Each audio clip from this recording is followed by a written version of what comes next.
मेरा जय जिनेंद्र। जोर से बोलिए जय जिनेंद्र। जैन धर्म केवल पूजा पाठ का नाम नहीं है। जैन धर्म केवल पूजा पाठ का नाम नहीं है, बल्कि यह एक जीवन जीने का दर्शन है। अहिंसा सबसे बड़ा बल है। अहिंसा सबसे बड़ा बल है। सत्य सबसे बड़ा अस्त्र है और आत्मसम्मान सबसे बड़ी पूजा है। लेकिन आज हमारे मासूम बेटियां छली जा रही है। उन्हें झूठ बोलकर धर्म परिवर्तन कराया जाता है। उन्हें उन्हीं के धर्म, उन्हीं की पहचानों से झूठी दशा दिखाई जाती है और दूर किया जाता है। धर्म अगर बिके तो समाज मिट जाता है। धर्म अगर बिके तो समाज मिट जाता है। बेटियां अगर झुके तो वंश बिखर जाता है। क्या यह वही धरती है जहां आत्मा का स्वतंत्र होने का अधिकार है? क्या यह वही धरती है जहां आत्मा को स्वतंत्रता का अधिकार है? क्या हम अब भी चुप रहेंगे जहां हमारी बेटियां ही चली जाती है? खामोश रहोगे तो मिट जाओगे। खामोश रहोगे तो मिट जाओगे। आवाज उठाओगे तो इतिहास बन जाओगे। महावीर स्वामी का एक सीधा साफ संदेश है। महावीर स्वामी का एक सीधा साफ संदेश है। डरो मत, जागो। डरो मत, जागो और धर्म की रक्षा करो। आज का यह मंच उस आवाज को बुलंद करने के लिए है। आवाज अपनी बेटियों के लिए, आवाज अपने धर्म के लिए और आवाज अपने आत्मसम्मान के लिए। हमारे समाज को अपनी पहचान जानना होगा। हमारी बेटियों के लिए पंख नहीं काटना है। उन्हें अपने धर्म के प्रति जागरूक करना है, क्योंकि जागरूकता ही सबसे बड़ा धर्म। जय जिनेंद्र, कृपया ये नाटक होने जा रहे हैं तो आप सभी को बैठना है। सबसे प्रथम तो ये बात कहना चाहूँगी, क्योंकि आधा नाटक होगा नहीं और आप लोग घर चले जाएंगे। पूरा नाटक आपको देख के जाना है और जो भी यहाँ पे वर्ड्स बोले जाएंगे वो आपको ध्यान से सुनना है, ठीक है? जिहादी चालों का लगा वो तमाशा था। जिहादी चालों का लगा वो तमाशा था। फंसाकर प्यार में इस्लाम को कबूल कराना था। फंसाकर प्यार में इस्लाम को कबूल कराना था। दूसरे धर्मों पर पड़ा एक दाग सा था। दूसरे धर्मों पर पड़ा एक दाग सा था। द केरला स्टोरी इसका प्रमाण सा था। द केरला स्टोरी इसका प्रमाण सा था। फंसाकर भोली भाली लड़कियों को इस्लाम कबूल करवाना था।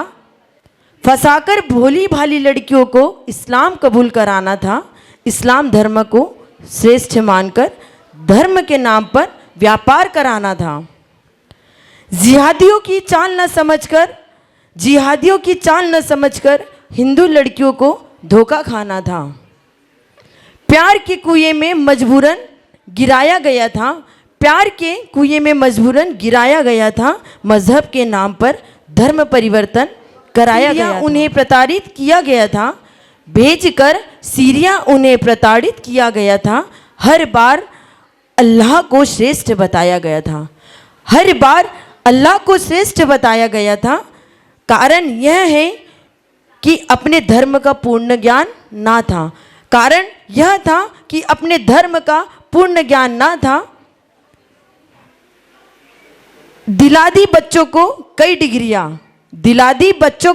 डिग्रियां पर धार्मिक ज्ञान का अभाव न था। दिला दी बच्चों को कई डिग्रियां पर धार्मिक ज्ञान का अभाव न था। द केरला स्टोरी इसी बात का प्रमाण था। द केरला स्टोरी इसी बात का प्रमाण था। जय जिनेंद्र को आधा सा अभी तो थोड़ा बहुत तो समझ में आ ही गया होगा किसके ऊपर है नाटक। द केरला स्टोरी, इसकी पूरी एक पिक्चर बनी है जिसमें एक शालिनी नाम की लड़की रहती है। वो ब्राह्मण केरला की रहने वाली थी।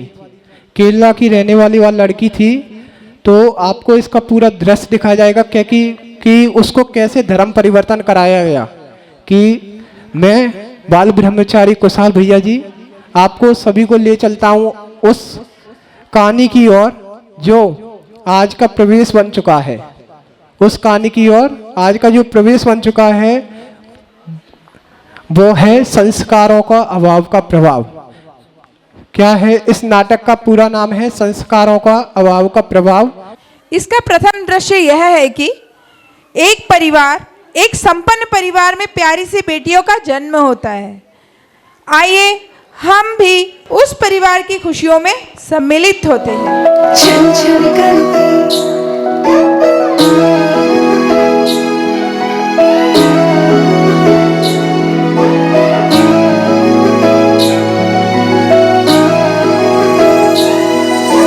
छन छन करती नन्ही परी जब दौड़ी दौड़ी आती है, खिल जाता है परिवार जब बेटियां मुस्काती है। छन छन करती नन्ही परी जब दौड़ी दौड़ी आती है, खिल जाता है परिवार जब बेटियां मुस्काती। चंदा सी प्यारी गुड़िया लक्ष्मी ये घर आंगन की, जगमग करती मेरी दुनिया रौनक ये हर सावन की।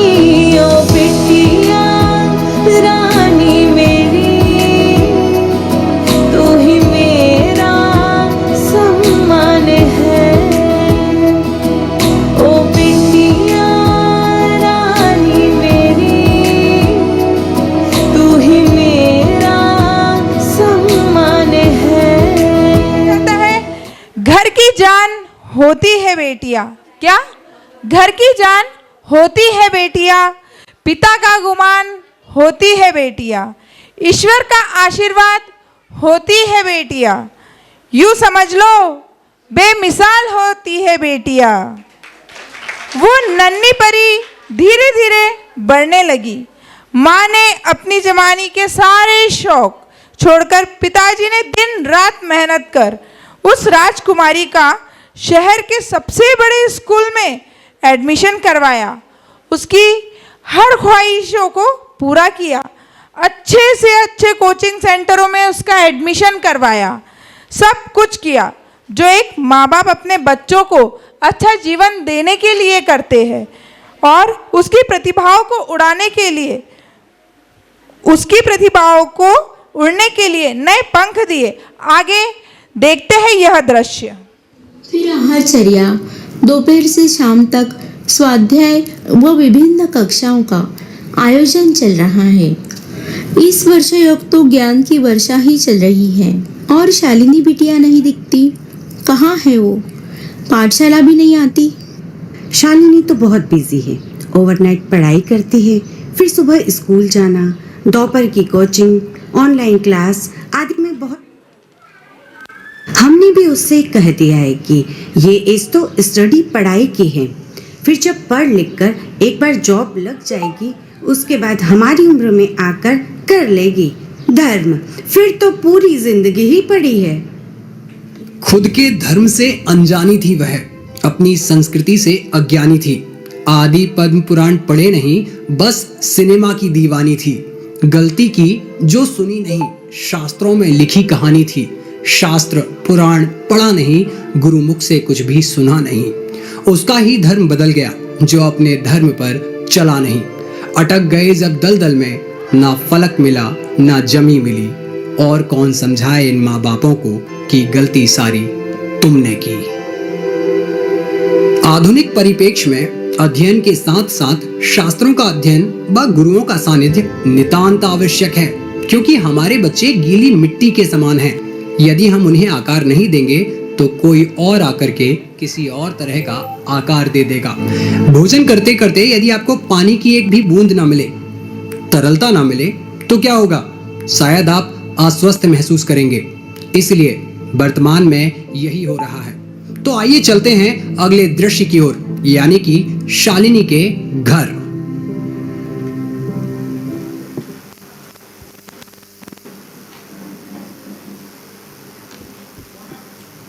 सुनो बहू, मुझे अच्छा नहीं लग रहा है। आखिर हम बिटिया को बाहर पढ़ने क्यों भेज रहे हैं? अरे माँ जी, आप चिंता ना करिए। बाहर कहाँ है? भारत में ही तो है कॉलेज। आजकल सभी के बच्चे पढ़ते हैं बाहर, और हमारी शालिनी को जो कॉलेज मिला है वह हर किसी को नहीं मिलता है, सबसे बेस्ट कॉलेज है। पर बेटा, वहाँ हमारी लाडो अकेली कैसे रहेगी?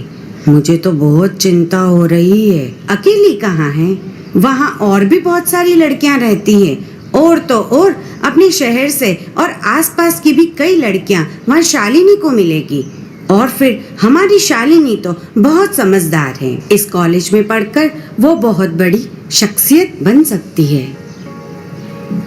दादी ने बिटिया की चाहत के आगे अपने मन को मना लिया, पर वह अंदर से खुश नहीं थी। आज का परिवेश ही ऐसा हो गया है। जो ललितपुर में रहते हैं वे आगरा में पढ़ना चाहते हैं, दिल्ली जाना चाहते हैं। जो दिल्ली में रहते हैं वे मुंबई जाना चाहते हैं, और जो मुंबई में रहते हैं उन्हें अहमदाबाद जाना है। जो अहमदाबाद में रहते हैं उनकी इच्छा है कि उनको बेंगलोर जाने मिले, और जो यहाँ रह करके खुश नहीं रह पाते वे चाहते हैं कि हम विदेश जाकर के अपनी पढ़ाई करें। अब तक एक बात मुझे समझ में नहीं आई कि जो जितने बड़े शहर में है वह उससे भी ज्यादा बड़े शहर में जाकर के अपनी पढ़ाई करना चाहता है। अर्थात आजकल हमने अपना घर छोड़कर बाहर जाकर पढ़ना इसे एक फैशन बना लिया है। और यह तो आप सभी जानते हैं कि फैशन के इस दौर में गारंटी की अपेक्षा नहीं की जाती। ठीक वैसे ही इस पढ़ाई के फैशन में उज्जवल भविष्य की कामना करना नितांत मूर्खता ही है। और दूसरी ओर सुनहरे भविष्य के बारे में सोच सोच करके शालिनी झूम रही थी, उड़ रही थी, पापा की परी बनकर के इतरा रही थी।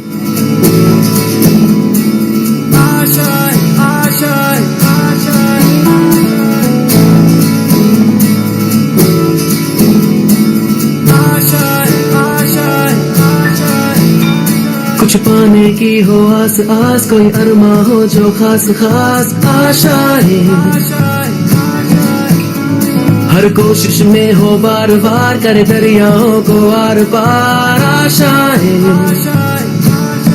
तूफानों को चीर के मंजिलों को छीन ले, आशाएं मिले दिल की, उम्मीदें हंसे दिल की, अब मुश्किल नहीं कुछ भी, नहीं कुछ भी,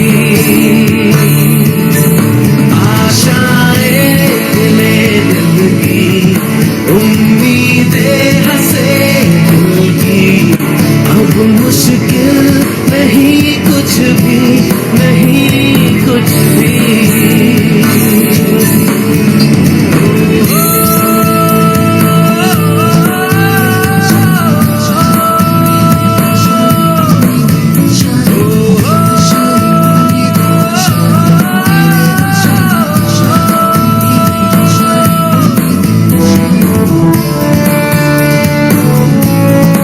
बजाते रहे, सब पोस्टर पर करते रहे।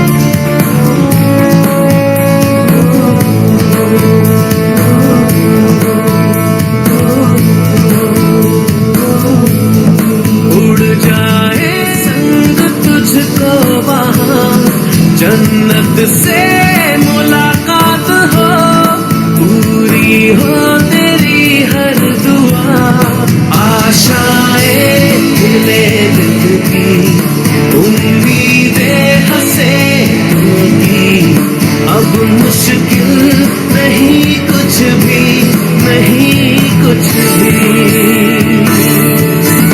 आशाएं मिले दिल की, उम्मीदें हंसे दिल की, अब मुश्किल नहीं कुछ भी, नहीं कुछ भी।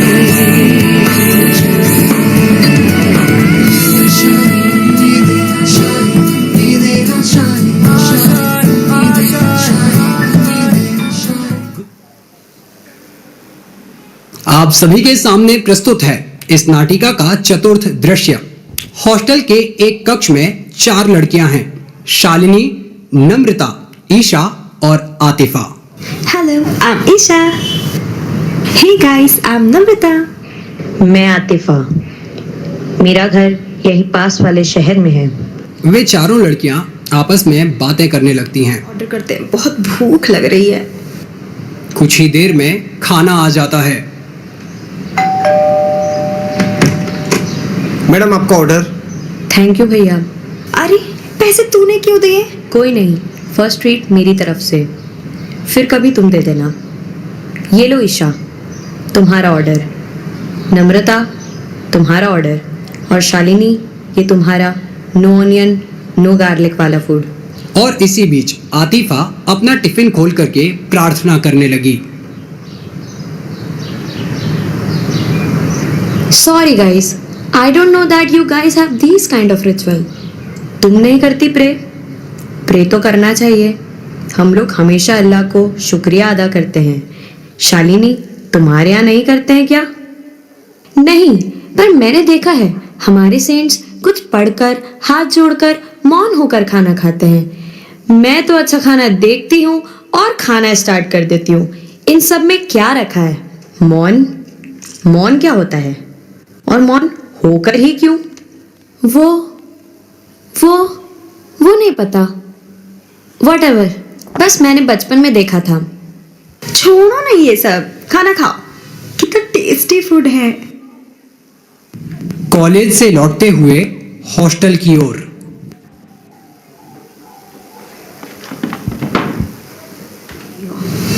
हम कम्युनिस्ट हैं, हम किसी भगवान को नहीं मानते। और शालिनी, तुम्हारे यहाँ तो पूरे 24 भगवान होते हैं। पर इन सब में सबसे श्रेष्ठ कौन है? शायद आदिनाथ भगवान। नहीं, शायद पार्श्वनाथ भगवान। अरे नहीं, मुझे तो लगता है महावीर भगवान ही बेस्ट है। या अल्लाह, कितना कंफ्यूजन है। मैंने सोशल मीडिया में लोगों के फोनों में देखा है कि तुम लोग तो एक हो ही नहीं। कोई दिगंबर तो कोई श्वेतांबर, कोई पीसपंथी, कोई तेरापंथी, कोई मुमुक्षु वर्ग, स्थानकवासी, और भी बहुत कुछ। तुम्हारे यहाँ तो गुरुओं के नाम पर भी आपस में कितने झगड़े हैं। अल्लाह रहम करे तुम पर। हाँ, ये तो है, पर तुम बताओ, तुम्हारे यहाँ तो सिर्फ अल्लाह है। वो क्या करते हैं? क्या है उनका मैसेज? इस पूरे यूनिवर्स को सिर्फ अल्लाह चलाते हैं। ओनली अल्लाह। आतिफा की बातों ने शालिनी और नम्रता के मन में इस्लाम के बीज को बो दिया था, और बीज को वृक्ष बनने में देर नहीं लगती।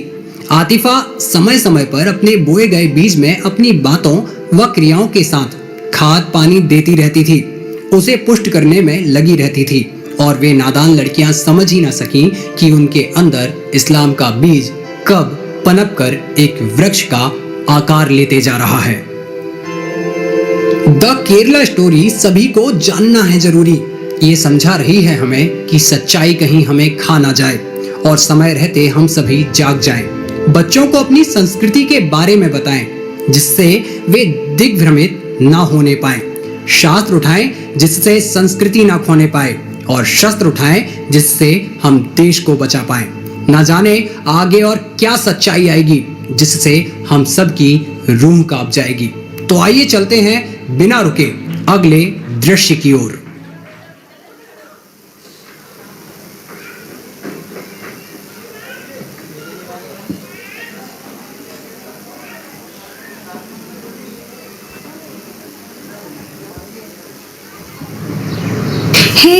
चलो, आज संडे है ना, अपनी हॉस्टल लाइफ एंजॉय नहीं करनी है क्या? हाँ चलो, मुझे पता है एक जगह। यहाँ पास ही में एक बहुत अच्छा शॉपिंग मॉल है, हम वहाँ जा सकते हैं। अरे वाह, तो फिर देर किस बात की? चलो रेडी हो जाओ गर्ल्स। लो आतिफा, तुम भी लिपस्टिक लगा लो। नहीं, हमारे यहाँ ये सभी चीज़ें हराम हैं। अल्लाह ने जो हमें नेचुरल ब्यूटी दी है, हम उसमें ही बहुत खुश रहते हैं। हाँ यार, तुम्हारी बातों में पॉइंट तो है। नेचुरली हम सबसे सुंदर लगते हैं, हमें किसी और को दिखाने के लिए इतना अननेचुरल होने की क्या आवश्यकता है? Okay guys, whatever, let's go, I am ready. वे सभी लोग मॉल जाने लगे।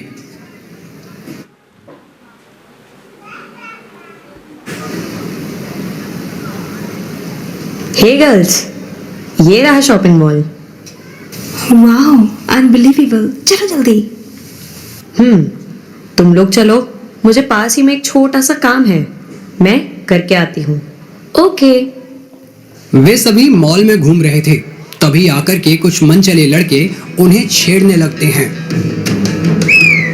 क्या खूब लगती हो, बड़ी सुंदर। अरे मैडम जरा हमारी तरफ भी देख लो, कहाँ जा रही हो? चलो यार यहाँ से। ए, हाथ कैसे लगाया? अरे छोड़ो छोड़ो, हेल्प हेल्प। प्लीज कोई मदद करो, हेल्प हेल्प, छोड़ो हमें।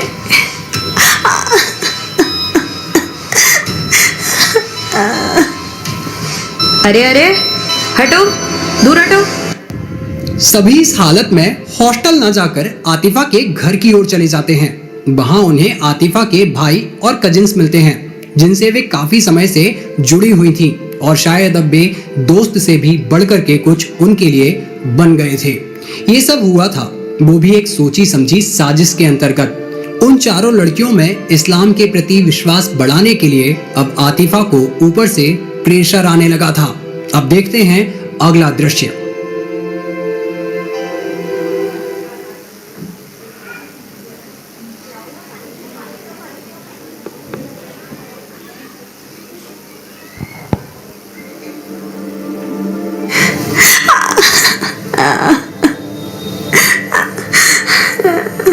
आई एम सॉरी गाइस, ये तो होना ही था। तुम लोगों को मेरी बात बुरी लगेगी, पर सच तो ये है कि गलती सारी तुम्हारी है। सारी लड़कियां यहाँ हिजाब पहनी थी, बस तुम तीनों को छोड़कर। हिजाब पहनी एक भी लड़की के साथ ना ही कभी रेप होता है, ना ही कोई उन्हें छेड़ता है, because Allah always protect us. I am sorry, but he is not like your God. Are you trying to say only Allah protects, other God can't protect? हाँ, ये ही सच है। तुम लोगों की गॉड इतने हेल्पलेस है, वो खुद ही दूसरों की मदद से बचते रहते हैं, जैसे तुम्हारे जीसस ईसा। ओह सड़प अतीफा, ये इन बातों का समय नहीं है। देखो, मैं समझती हूँ तुम किस दौर से गुजर रही हो, पर तुम एक बार सोचो, कोई भगवान के ऊपर पत्थर बरसाए जा रहा है और कोई तूफान लाया जा रहा है, वो खुद को भी नहीं बचा सके, उन्हें बचाने कोई और दो लोगों को आना पड़ा। तुम्हारा वो पारसनाथ भगवान जो खुद को नहीं बचा सका, वो तुम लोगों को कैसे बचाएगा? और तो और अभी अभी तुम्हारे वो एक गुरु है, उन्हें कितनी बुरी तरीके से टुकड़े टुकड़े कर दिया गया। वहां भी तुम्हारा भगवान जब उन्हें नहीं बचा सका, तो तुम्हें कैसे बचाएगा? चुप हो जाओ अतीफा, बंद करो ये सब। आई एम सॉरी, ओके, पर तुम लोग सोचना जरूर। शालिनी और नम्रता के मन में अज्ञानता के कारण आतिफा की बातें घर कर गईं। वे इस बारे में सोचने लगीं और खुद को बचाने के लिए हिजाब पहनने लगीं। वे लड़के भी वहां आ गए, जिन्हें वो अपना दोस्त समझने लगी थीं, और उनके प्रति चिंता जाहिर करके वे उन्हें दवाइयां देने लगे। वे नहीं जानती थीं उन गोलियों से उनका दर्द ठीक नहीं होगा या कम नहीं होगा, बल्कि हमेशा के लिए बढ़ जाएगा, क्योंकि वे गोलियां थी ड्रग्स की। इसीलिए हम आप सभी माता पिता को बताना चाहते हैं, देखिए कि किस प्रकार से आपके धर्म के उदाहरणों की प्रस्तुति की गई। पर वो शालिनी इस सच को क्यों नहीं समझ पाई? मैं बताता हूँ, तुमने अपनी संतानों को ठीक से नहीं पाला, उन्हें अपनी धर्म और संस्कृति में नहीं ढाला। अरे एक हाथ में माला देते और एक हाथ में भाला, पर इसी अभाव ने तुम्हारी शालिनी को फातिमा कर डाला। वे लड़कियां हिजाब पहनने लगीं, गोलियों के प्रभाव से प्रेम प्रसंगों में फंसती गईं। जो लड़कियां कभी पाठशाला नहीं गईं, वे मदरसों में जाकर के शिक्षा लेने लगीं। शालिनी बन गई फातिमा और नम्रता बन गई अनिशा।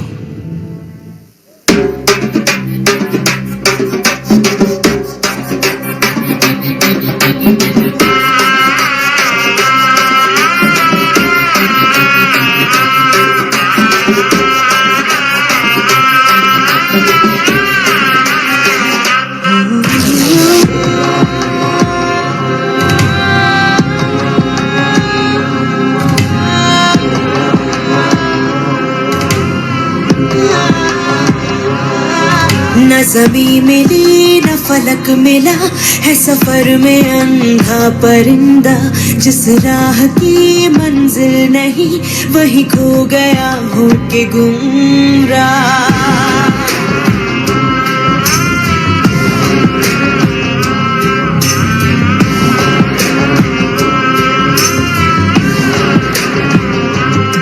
न ज़मीं मिली न फलक मिला है सफर में अंधा परिंदा, जिस राह की मंजिल नहीं वही खो गया हो के गुमराह। हवा गाँव की अब भी ढूंढ रही, बेबस आंखें ये धुंधली होती रही। ना बोला कुछ ना कुछ कहा, कोई जाता है क्या इस तरह।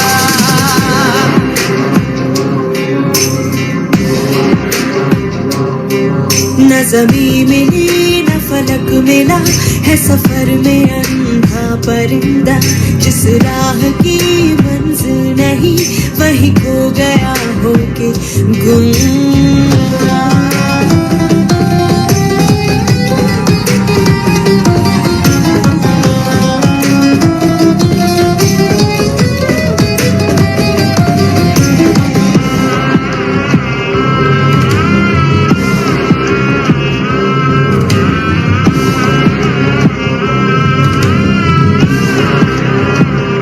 हमारा इस्लाम और धर्मों की तरह उलझा हुआ मजहब नहीं है, सीधी सीधी बात करता है। ये दुनिया बनाने वाला और उसे चलाने वाला एक अल्लाह ही है। अल्लाह को अपनी दोनों आंखें बंद करके महसूस करो, वो तुम्हारे करीब नजर आएंगे। इसके लिए किसी मंदिर या चर्च जाने की जरूरत नहीं है, ना ही ढेर सारे बेल फूल पत्ती मिठाई पैसे वगैरह चढ़ाने की जरूरत है। पैसे चाहिए तो इस मंदिर जाओ, औलाद चाहिए तो ये कलश स्थापित करो, दर बदर इधर उधर भटकने की कोई जरूरत नहीं है। सिर्फ अल्लाह से दुआ मांगो, नमाज पढ़ो, वो सबकी दुआ कबूल करता है ताकि अमन बने और सुकून रहे।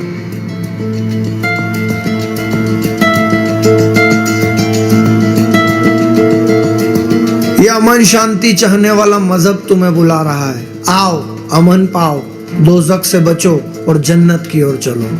आमीन आमीन आमीन। कितना अच्छा लेक्चर था ना, सब कुछ कितना अच्छे से समझाया गया। मुझे रोज बहुत अच्छा लगता है। धीरे धीरे शालिनी और नम्रता पूरे तरह से इस्लाम को मानने लगी और उनके प्रेम जाल में फंसती गईं। और तो और शालिनी गर्भवती भी हो गई।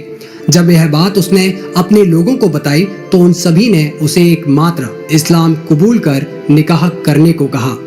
वो भोली भाली या फिर यूं कहो कि भूली भाली लड़की इन सब को करने के लिए तैयार हो गई और निकाह के बाद सीरिया तक जाने को तैयार हो गई। माँ ने कहा, तुम हमारे साथ चलो, हम तुम्हें और तुम्हारे पति दोनों को स्वीकार कर लेंगे। पर आतिफा और लोगों ने शालिनी का माइंड वॉश कर दिया था और शालिनी सीरिया के लिए निकल गई।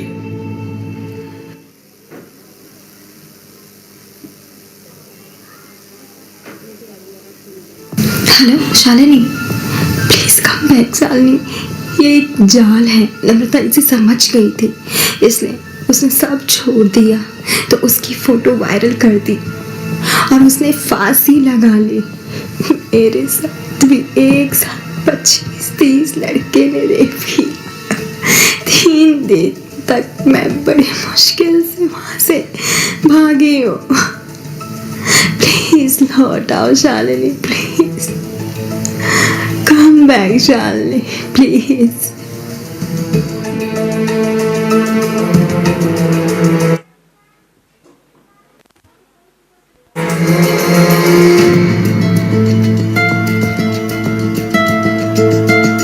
यह सब कुछ अल्लाह का कहर है। नम्रता ने इस्लाम को अपनाकर ठुकरा दिया और ईशा ने उसे कबूल ही नहीं किया, इसलिए उसके साथ ऐसा हुआ। मेरे साथ ऐसा कुछ नहीं होगा, अल्लाह बचाएगा मुझे। धीरे धीरे समय बीतता गया और शालिनी के समझ में आता गया कि ये एक बहुत बड़ा जाल है। इसी बीच उसने एक बच्ची को भी जन्म दिया, पर समझ आने में उसे बहुत देर हो चुकी थी। वो रोज अपनी माँ और पापा को बहुत याद करती, पर कुछ नहीं हो सकता था।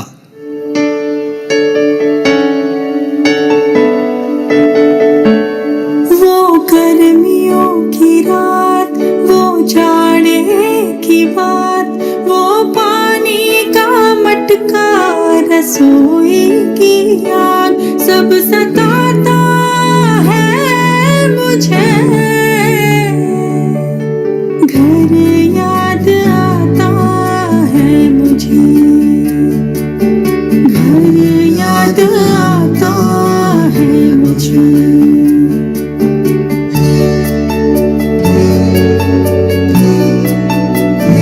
साथी के साथ है इतनी सी बात है, वो पेड़ वो आंगन दिखाना है उसे, कहता है रोज मन मुझे। घर याद आता है मुझे, हो घर याद आता है मुझे। शालिनी के साथ जो भी हुआ वह कहने के लिए हमारे पास शब्द नहीं है। एक बहुत भयानक दृश्य, एक बहुत भीषण सच्चाई जिसका सामना उसने किया या फिर कहो उसे करना पड़ा, और आज तक वो इसी दर्दनाक सच के साथ किसी जेल में पड़ी हुई है। जय जिनेंद्र माँ, पहचाना मुझे? मैं आपकी प्रिया, आपकी अदिति, आपकी नेहा हूँ। आंखें बंद कीजिए, कीजिए ना, और जो कुछ भी आपने देखा उसमें शालिनी की जगह अपनी बेटी को देखिए। अरे अरे, घबरा क्यों गए? आपने ही तो मुझे संस्कार नहीं दिए माँ।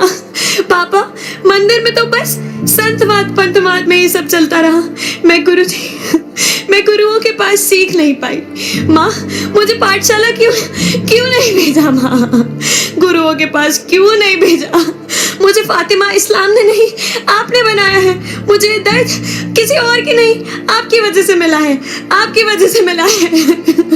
मेरे साथ जो कुछ भी हुआ किसी और के साथ नहीं होना चाहिए। प्रण लीजिए, आप सभी माता पिता अपने बच्चों के कोमल दिमाग में मात्र धर्म भरेंगे, लौकिक के साथ आध्यात्मिक शिक्षा भी देंगे। उनके दिमाग में धर्म संस्कार भरेंगे, धर्म के प्रति कटुता नहीं। जिस दिन आपने यह प्रण कर लिया उसी दिन मुझे न्याय मिल जाएगा। मैं आजाद हो जाऊंगी, मैं आजाद हो जाऊंगी, मैं आजाद हो जाऊंगी। हम आशा करते हैं कि बाल ब्रह्मचारिणी प्राची दीदी यानी कि श्रिया दीदी द्वारा लिखे गए इस नाटिका के माध्यम से आप सभी अपनी प्यारी सी नन्ही सी बच्चियों में संस्कारों के अभाव का प्रभाव समझ पाएंगे, क्योंकि मेरा मानना है कि बारिश के अभाव में फसलें और संस्कारों के अभाव में नस्लें खराब हो जाती हैं। इसलिए अपनी संस्कृति और अपनी सभ्यता का सम्मान करें। हम फिर मिलेंगे एक नई नाटिका के साथ, एक नए संदेश के साथ। तब तक जय हो पूज्य गुरुदेव विनम्र सागर जी यतिराज की। आप सभी को सादर जय जिनेंद्र।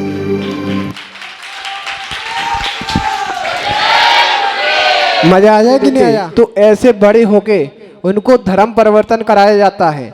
जो बड़े बड़े कॉलेज हैं, इंस्टीट्यूट चल रही हैं, उसमें कई मुसलमान लड़कियों को लगाया गया है कि आप उनका धर्म परिवर्तन कराओ। एक ही जगह नहीं, जो रियल स्टोरी थी शालिनी की, द केरला स्टोरी इसका प्रूफ है। उन्होंने जो केरला स्टोरी बनाई है, जो पिक्चर, उसको एक एक सबूत के साथ रियल स्टोरी पे बनाया गया है। और आज वो शालिनी अभी भी जेल में बंद है, क्योंकि वो अफगानिस्तान पहुंच गई थी यहाँ से, फिर दूसरे वहाँ से भागी तो दूसरे देश में पहुंच गई, तो वहाँ पे वो उसको पकड़ा गया और उसने पूरा ये कहानी बताई। तब इस पर एक पिक्चर बनी गई है, the Kerala story, real story है। सभी को अपने आज नियम लेना है कि अपने बच्चों को संस्कार देना है। जितने भी ने थोड़े थोड़े संस्कार, एक छोटा सा भी नियम पालन करवाओगे आप, तो आप आगे उसके उनके भविष्य में ही काम आएगा। इसीलिए आज इतना ही। सभी को जय जिनेंद्र, और इनके लिए बहुत तालियां बजाएं।